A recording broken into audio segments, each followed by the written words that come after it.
La plataforma dispone de 4 mercados para operar: MatBarrofex, Uruguay Future Exchange, bolsas y mercados argentinos y por último fondos comunes de inversión.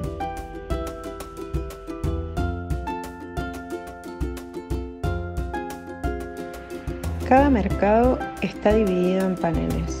En cada uno de ellos se puede obtener información acerca de los instrumentos disponibles para operar, tales como volumen de compra, precios de venta, volumen de venta, último precio operado, entre otros.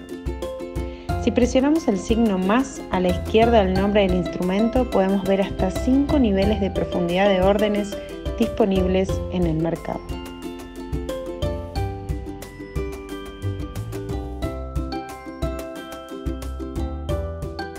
Para facilitar la búsqueda de un instrumento en el panel podemos utilizar la barra de atajos.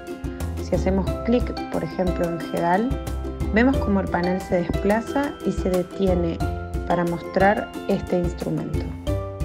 Si vamos a la parte superior de la pantalla derecha, podemos cambiar el diseño del panel visualizando cada instrumento como tarjetas o como un listado.